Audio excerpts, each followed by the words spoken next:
اب یہ جو دشمن خداوند عالم قرآن مجید میں بیان کر رہے ہیں، یہ صرف آپ کے مال کے دشمن نہیں ہے، آپ کی جان کے دشمن نہیں، بلکہ آپ کے دین و ایمان کے دشمن۔ ان دشمنوں کے بارے میں خداوند عالم قرآن مجید میں بیان کر رہے ہیں۔ ان دشمنوں میں سے ایک دشمن جو ہے وہ کیا ہے؟ یہود۔ اب ہم متوجہ رہیں، جب ایمان لائیں گے نا، پھر یہ دشمن جو سخت ترین دشمن ہے ایمان کا، آپ کے دین کا، یہ آپ کے خلاف کوشش کرنا شروع کر دے۔ اسی لیے سورہ مبارک مائدہ 82 نمبر آیت میں خداوند عالم ارشاد فرما رہے ہیں، ان اشد الناس عداوۃ للذین آمنوا الیہود والذین اشرکوا، بے شک عداوت کے لحاظ سے، دشمنی کے لحاظ سے مومنین کے لیے سب سے شدید ترین دشمن جو ہے وہ یہود ہے، والذین اشرکوا، اور مشرک لوگ۔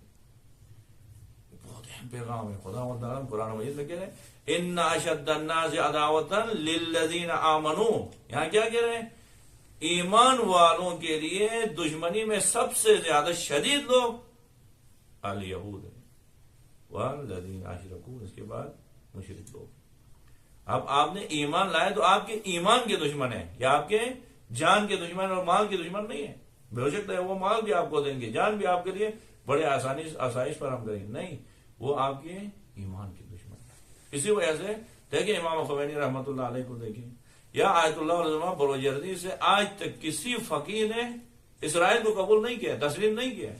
کیا پڑتی اسرائیل کو تسلیم کرتے کون سا نقصان ہوگا؟ اسرائیل ایک ملک بنے گی، وہاں پہ ایک ملک بن کے ہم کام جاری رکھیں، چونکہ قرآن یہی درس دے رہا ہے کہ وہ آپ کے ایمان کے دشمن ہیں، آپ کے دین کے دشمن ہیں، وہ آپ کو نہیں چھوڑیں گے۔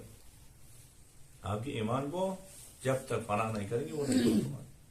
اب اس آیت میں خداوند عالم واضح طور پہ خالق کی کائنات ہے، کیا فرماتے ہیں؟ ان اشد الناس عداوۃ للذین آمنوا، کہہ رہا ہے آپ کے ایمان کے دشمن شدید ترین الیہود ہیں۔ اور یہ کب تک دشمن رہیں گے؟ ان کی دشمنی سورہ مبارک بقرہ کی 120 نمبر آیت میں خداوند عالم فرماتے ہیں، وَلَن تَرْضَىٰ عَنْكَ الْيَهُودُ وَلَا النَّصَارَىٰ حَتَّىٰ تَتَّبِعَ مِلَّتَهُمْ۔ اے حبیب یاد رکھے، یہ یہود و نصارہ کبھی بھی آپ سے راضی نہیں ہوں گے۔ اب پورا کا پورا مال ان کو دے دے، پورا مدینہ ان کے نام پہ کرے، یہ راضی ہونے والے نہیں ہیں۔ یہ کب راضی ہوں گے؟ حَتَّىٰ تَتَّبِعَ مِلَّتَهُمْ، آپ ان کی ملت کی پیروی کریں گے۔ ان کی ملت میں کیا ہے پتہ ہے؟ یہود کے ملت میں، آئین میں یہ ہے کہ پورے دنیا کے لوگ اور جانوروں میں کوئی فرق نہیں ہے، تمام لوگ ہمارے خدمت کے لیے خلق ہوئے ہیں، جانور دودھ دیتے ہیں اور لوگ ہمارے کام کاج کے لیے خلق ہوئے ہیں۔ صرف یہود ہیں جو اس دنیا کے عزیز لوگ ہیں، عزت ان کو حاصل ہے۔ اگر 1,00,000 عام لوگ مر جائیں تو کوئی مسئلہ نہیں، ایک یہودی نہیں مر، ان کی آئین ایسا ہے۔ اب اسی لیے پیغمبر پاک کو کیا فرماتے ہیں، اب کب اگر یہود اور نصارہ کو راضی کرنا ہے تو یہ ان کو مال دے کے راضی نہیں کر سکتے ہو۔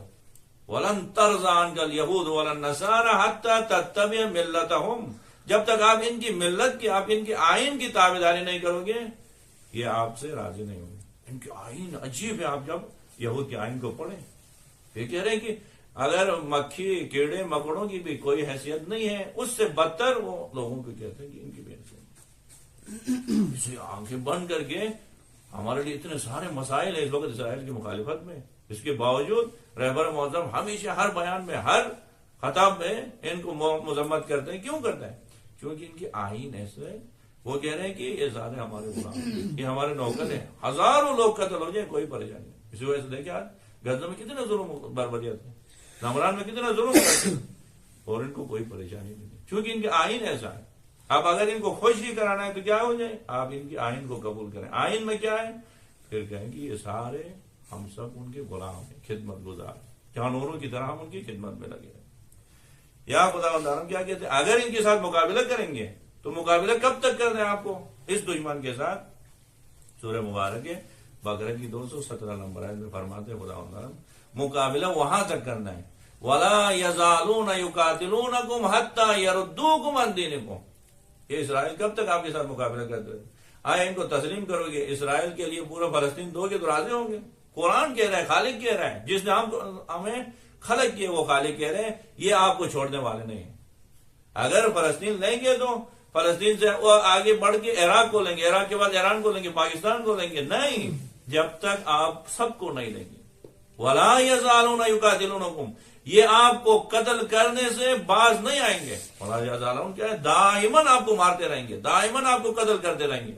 ولا یزالون یقاتلونکم حتی یردوکم عن دینکم، جب تک آپ کو آپ کے دین سے منصرف نہیں کریں گے. دین چھوڑو گے تو پھر اسی وقت آپ کے ساتھ ان کی دوستی شروع ہو جائے گی. دین اسلام میں آئین میں ہے تو پھر یہ آپ کو مارتے رہیں گے. آپ پھر اس انتظار میں نہیں رہے کہ ہم ان کے ساتھ ساز باز کریں گے، ان کو جو نا ہم مقام دیں گے تو یہ ہم سے خوش ہوں گے. خوش صرف اسی وقت ہو سکتے ہیں. رب العالمین کہتا ہے سورہ بقرہ کی 217 نمبر آیت میں وَلَا يَزَالُونَ يُقَاتِلُونَكُمْ حَتَّى يَرُدُّوكُمْ عَنْ دِينِكُمْ وَمَن يَرْتَدِدْ مِنكُمْ عَنْ دِينِهِ فَيَمُتْ وَهُوَ كَافِرٌ.